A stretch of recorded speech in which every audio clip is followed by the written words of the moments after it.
ঈদ এলেই যেন নতুন টাকাও হয়ে ওঠে সোনার হরিণ। সারা বছর তেমন চাহিদা না থাকলেও ঈদ ঘনিয়ে এলে নতুন টাকার প্রতি মানুষের আগ্রহ বেড়ে যায় কয়েক গুণ। আর এই আগ্রহকে কেন্দ্র করে রাজধানীর গুলিস্তানে বসেছে নতুন টাকার অঘোষিত বাজার। রাস্তার পাশে ছোট টেবিল সাজিয়ে কিংবা ফুটপাতে বসেই বিক্রি হচ্ছে ৫, ১০, ২০, ৫০ ও ১০০ টাকার নতুন নোট। তবে নির্দিষ্ট অঙ্কের নতুন নোট নিতে গুনতে হচ্ছে বাড়তি টাকা। খাজনা বেশি গেছে, বুঝছো, মানে 200 টাকা রেখে দিচ্ছে, 500, 700। অন্যদিকে ঈদের ছোটদের হাতে সালামি দেয়া, প্রিয়জনকে উপহার দেয়া কিংবা নতুন টাকার খসখসে নোট হাতে নেওয়ার আনন্দ এতটাই তীব্র যে দাম বেশি হলেও অনেকেই নতুন নোট কিনছেন, এমনটাই বলছেন তারা।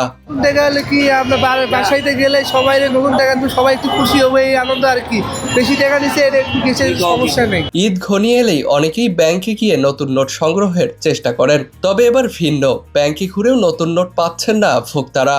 ফলে অনেকেই বাধ্য হয়ে ভিড় করছেন ফুটপাতের এসব দোকানে। প্রতি ১০০০ টাকার নতুন নোট কিনতে অতিরিক্ত ৪০০ থেকে ৫০০ টাকা পর্যন্ত গুনতে হচ্ছে ক্রেতাদের। আর ১০০ টাকার বান্ডেলটা হচ্ছে আপনার ৮০০ টাকা বেশি, আর এটা হচ্ছে ৩০০ টাকা। আমি টোটালি ১০০০ টাকা দিয়ে নিছি আর কি।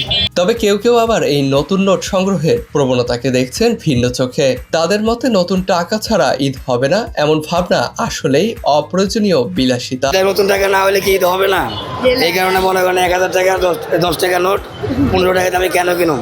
ক্রেতারা এসে দরদাম করছেন, কেউ কিনে চলে যাচ্ছেন, আবার কেউ বা দাম শুনেই ফিরে যাচ্ছেন। তবে এই ব্যবসা নিয়ে কথা বলতে গেলেই বেশিরভাগ বিক্রেতাই অনাগ্রহ দেখান। কেউ মুখ ঘুরিয়ে নেন, কেউ বা আবার হাত তুলে অনুরোধ করেন যেন তাদের ছবি তোলা না হয়।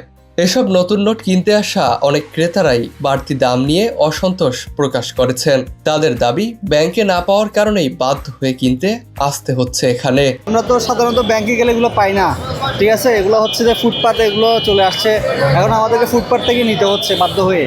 এগুলো যদি আমরা ব্যাংকে পেতাম আমরা অবশ্যই ব্যাংক থেকে নিতাম। এখন হচ্ছে ব্যাংকে না পাওয়ার কারণে আমরা হচ্ছে অনেক দূর থেকে এসে টাকাটা এখান থেকে নিতে হচ্ছে। তবে বাংলাদেশ ব্যাংকের কর্মকর্তারা বলছেন এ ধরনের কর্মকাণ্ডের সঙ্গে তাদের কোনো সংশ্লিষ্টতা নেই এবং ব্যাংকের বাহিরে নতুন নোট কেনাবেচা আইনসম্মত নয় বলেও জানিয়েছেন তারা। ওয়াসিমুল বারিসিয়াম, নিউজ ফ্ল্যাশ 71, ঢাকা।